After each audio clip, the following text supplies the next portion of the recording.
What's up, everybody? Welcome back to another episode of Import Modify. I told you guys last episode, this is the one. This is where we're finally going to get this beautiful RB25 into its new home. Now that we got all this done, it's actually starting to look like an engine bay again, right? Beginning of the episode, you guys saw me tackle all this. I got the lines, the booster, the masters all in place, so it's ready to go. Definitely wanted to take care of that before we put the engine in. I do have one thing left to do, and that is the shifter assembly. I need to take that one out because the RB25 has its own shifter. Z32 transmission has a bracket that mounts to the shifter, so that has to come out in order for us to get all this in. I'll go over my parts in brief real quick, and then from there we're just gonna get down to it because I have a lot of work cut out for me, right? So starting with the transmission, RB25 transmission, we have a new clutch, stage 2 throwout bearing, and also a lightweight flywheel. On the engine side of things, I went with CX Racing for the mount kit, and this is specific for this chassis, right? So special made oil pan that's going to clear the cross member.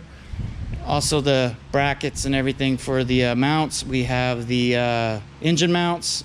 These are the base mounts that will go to those base plates. And then also the transmission mount. So as you notice, the holes are all slotted, so that gives me wiggle and play room in order to line all this up.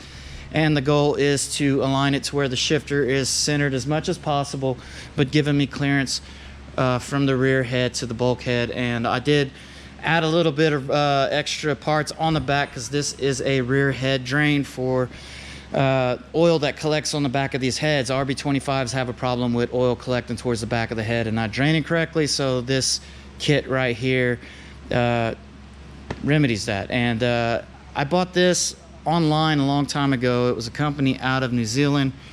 There is the name of it. That is the website, I guess, because it's .nz. Try to Google that, look that up if you guys want to do that. But I made all the AND lines and everything to a T-fitting that also tees off to the AND line for the turbo drain. So on the turbo, I don't know if this turbo is actually going to work for this application because the problem sits right here, and it may interfere with the brake master or whatever. So I'm going to take this off before we put it into the engine bay, and then I'll see exactly where it fits. I might have to get a whole different turbo setup. This one I'm hoping it fits because I would like to try it out. It's a HX35, which is modeled after the Cummins diesel turbo. And this one has been changed up a little bit as far as the compressor and all that stuff. It's better suited for gas application now. And also, I've done some research in the past of people putting HX35s on an RB25 and good results. So I may not be able to use it. We'll have to see. That's unseen yet, but we'll cross that hurdle when we get to it, right? I got a fake Greddy intake on this thing. I didn't like the factory wrap over intake manifold, so I went that way and cleaned things up with a billet fuel rail. The engine's been torn down and refreshed throughout, stock internal still, but race bearings and you know, I think it's a cosmetic head gasket with ARP fasteners on the head, and also ARP fasteners on the rods, just to kind of beef things up a little bit, but kept it simple, kept it clean, and as you can see, she looks really good, right? So we're gonna have to take that shifter assembly out, and then after that I'm gonna have to go through things. I did luck out whenever I stored things up because I did a good job of putting nuts and bolts into tape and labeling them so that I know exactly what's what. And I do have bags of extra fasteners and everything, so I'm gonna have to sort out some fasteners for some of the brackets, these right here that go to the base plates. I need to find that, and just little odds and ends, but we'll figure it out, right? So let's just get down to the nitty-gritty, get that shifter out, start getting these mounts on, and then take it off the stand finally. Let's do it.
All right, a little bit of an issue I ran into with the factory bolts on these aftermarket brackets. The bolts, they bottom out into the block and there's still a little bit of a gap in between. So I found these exhaust washers and I went ahead and painted them up, and basically is just the right size for these bolts, which is an 8mm, I believe. And they're thick, so it'll take up that gap and allow me to cinch down onto that. So let's go ahead and move on.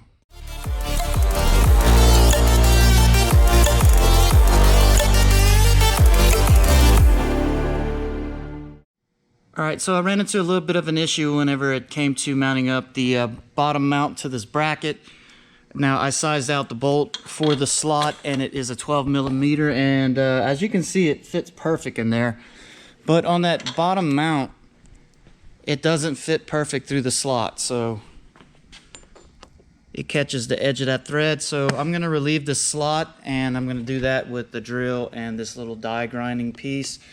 And I'm just gonna relieve that area so that this can go in there freely and slide back and forth, because we're gonna need that for adjustment. So let's go ahead and knock that out. Following the light that sets me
Damn, guys, I don't know what y'all think, but I think this engine looks killer in this engine bay, and I wish that Nissan would have gotten it right in the 90s and put the RB25s in the standard models and then the RB26s in the turbo models. And I think that if they would have done that, that the status level of this car would have been so much more.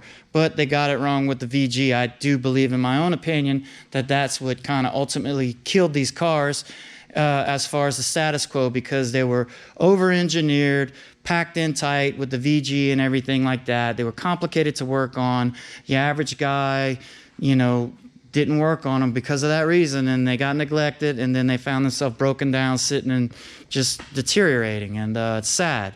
So, I just wish they would have done it the right way.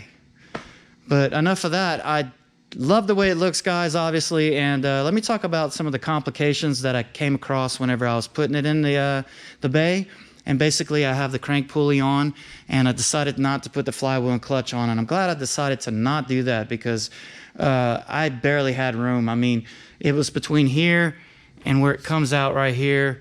I had to angle it in order to get the sweet spot. And then once I cleared that, I had plenty of room to line things up. But the mounts, some more adjustability needs to happen. And as you can see, I have it maxed out right there, and on the plate right there, it's maxed out. And I have wiggle room on this side, but I was maxing out on this side. And I do believe the problem with that is I need to kick this base plate back further. It's slotted as well. So if I do that, it'll give me more wiggle room, because I need to rotate the engine more to the passenger side. The pictures I was looking at shows it more flush, and also shows the oil pan a little bit more even. As you can see, it's kicked up on the passenger side, and I'm just out of room. I'm maxed out right there. I'm maxed out on that plate, and it's all on the driver's side. So I'm going to take an engine hoist. I'm going to take the weight off of the mounts, loosen things up, use my rubber mallet, kick it back, and try to get the room that I need in order to rotate it more and get it flush. Because if this is off and then the transmission is mounted, the shifter's going to stick up out of the hole a little bit cockeyed, right? So that's a no-go.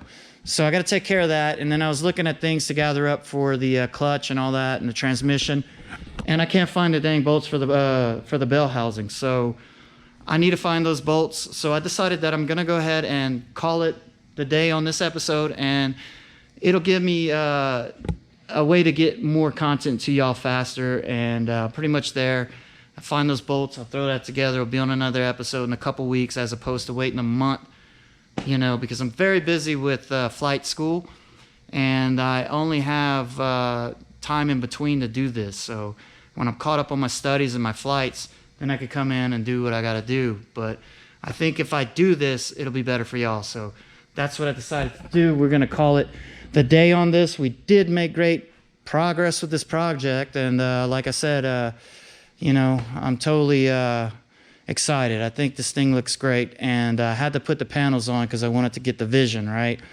And now that I'm seeing it, and I haven't seen my car like this in years. It's been up on the lift, but it's starting to come together. So we're making good progress on this, and guess what I'm trying to say is I'm done. I'll see y'all. Y'all have a good day or night. Y'all peace out.